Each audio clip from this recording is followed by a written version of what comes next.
والدليل انا عاد هاد الحاجه وتخاصمه معاكم، عاد عرفت علاش التظاهرات المسيرات ديال الجبهه المغربيه في اكادير تمنع، دائما تمنع في اكادير وان كان وكيعطيهم مع كتاب. علاش؟ لان تما في هذيك المنطقه تغلغلت الصهيونيه، تما فين كاين التطبيع، داو الفلاحه داو المياه الجوفيه، عملوا اللي بغاو ووصلوا حتى الجماعات المحليه والحكم كيحكموا الصهاينه. عاد هاد العسكريه كاينه تما المنع، لان غادت واحد الجمعيه حقوقيه كتناشد الرئيس ديال الجماعه باش تسميو الشوارع ديال اكادير بالاسماء ديال اليهود بدعوى بانهم يهود مغاربه. فعلا اليهود المغاربه اللي ما عندناش شي مشكل بهم، وكنفرقوا بين اليهود والصهاينه، هما اليهود اللي بقاو في المغرب وبقاو حاملين الهم ديال المغرب بحال اسيدور وبحال السلفاتي. اما اليهود المغاربه اللي فضلوا الهجره ومشاو اسرائيل هذوك صهاينه، وكتحمل المسؤوليه ديالي. اللي مشى تما اسرائيل هذاك صهيوني وتسقط عليه الجنسيه بفعل الدستور، لان الشعب الاسرائيلي بين قوسين كله جيش كامل عسكر كامل جيش، اللي ماشي في الجبهه هو احتياطي. اذا هذوك الارهابيين ساهموا في قتل الفلسطينيين منذ 48 سنه. يمشي هو لاسرائيل ويبني الدوله الصهيونيه، وحنايا عساسلو على قبور الاجداد ديالو هنايا، وعساسلو على الدور ديالو هنايا، وملي يرجع قالوا يهود مغاربه هادو صهاينه. والدليل شوفوا الشكل اللي كيشرب في الصويره والشكل اللي كيشرب في اسفي والمدن السكنيه في المدن العتيقه في المغرب. حنا فرحانين بان اوروبيين كيشريو. هذا هو البدايه مره اخرى ديال الاستعمار. هذا من ناحيه. وهادو علاش كيخافوا من المناضلين؟ واخا حنايا كنبانو قليلين كيخافوا منا لان حنا حاملين الحق وهما فاسدين، لان الاستمرار ديال الاستبداد والفساد كاين كيشوف بعيد. هاد المستبدين والفاسدين وناهبي المال العام في المغرب كيخافوا الشعب ديالو. شكون اللي غيحميهم؟ هادو واش كيتعاتبوا الصهاينه اللي غادي يحميوهم. والدليل بان الدوله مستبده. واش نختم؟ راه مصيبه، راه الناس ديال القضاء يفهموني والمحامين يفهموني. هاد التسريبات اللي كتسمعوها كل مره، التسريبات الاخيره ديال السينيسيس، هذاك الشيء خطير جدا خطير جدا وموثق ومضبوط ومتفاصيل، ولكن الدوله والمسؤولين ما كيكذبوا ما كينفيو، ساكتين. علاش؟ وكيتسناك انت كمواطن ولا انا ناكد لك الشيء واش يجي يقول لك التخابر مع جهات خارجيه، وياه جهات خارجيه كتبت لك الشيء هذاك وفضحاتكم، ايوا كيدير داك الشيء. كاع شتي ديال السينيسيس سكسوا عليه دوزو. الان كاينه تسريبات اخطر ديال المحافظه العقاريه وتسريبات خطيره جدا.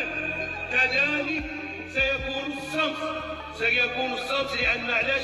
لان قلت لنا هو فاسدين وكيفكروا شكون اللي غادي يحميهم الشعب، شكون اللي غيحميهم هذا الشيء هذا، شكون اللي غيحميهم واحد التغيير اللي ماشي راه ماشي التغيير ابا من اباه وكره من كاره.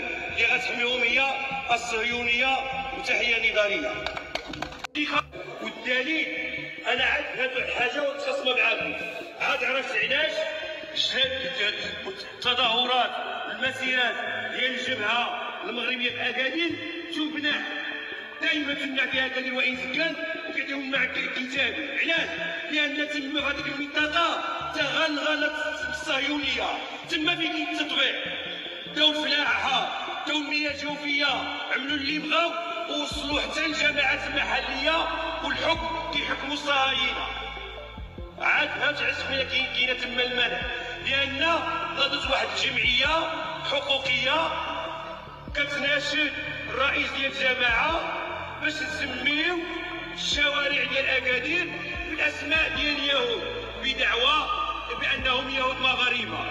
فعلا اليهود المغاربه اللي ما عندناش شي مشكل بهم، وكنفرقوا بين اليهود والصهاينه، هما اليهود اللي بقاو في المغرب وبقاو حاملين الهم ديال المغرب بحال اسيدور وبحال السلفاتي.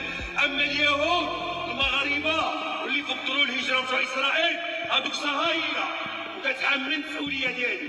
اللي مشى تما اسرائيل هذاك صهيوني وتسقط عليه الجنسيه بفعل الدستور، لان الشعب الاسرائيلي بين قوسين كله جيش، كامل عسكر، كامل جيش.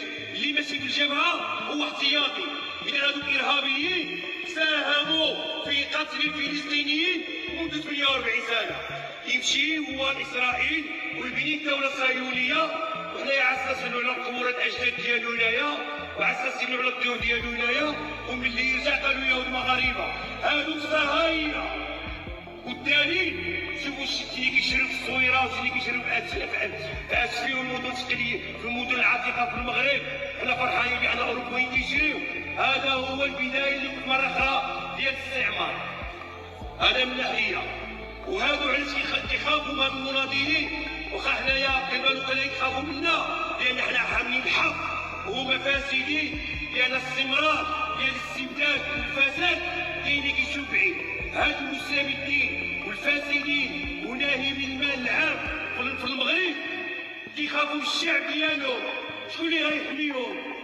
هادو اش كيتعاتب لهم الصهاينه اللي غادي يحميوهم. والدليل بان الدوله مستبده. واش نختم؟ راه مصيبه، راه الناس ديال القضاء يفهموني والمحامين يفهموني. هاد التسريبات اللي كتسمعوها كل مره، التسريبات الاخيره ديال السينيسيس، هذاك الشيء خطير جدا، خطير جدا وموثق ومضبوط ومتفاصيل. ولكن الدوله والمسؤولين ما كيكذبوا ما كينفيو، ساكتين. علاش؟ وكيتسناك انت كمواطن ولا انا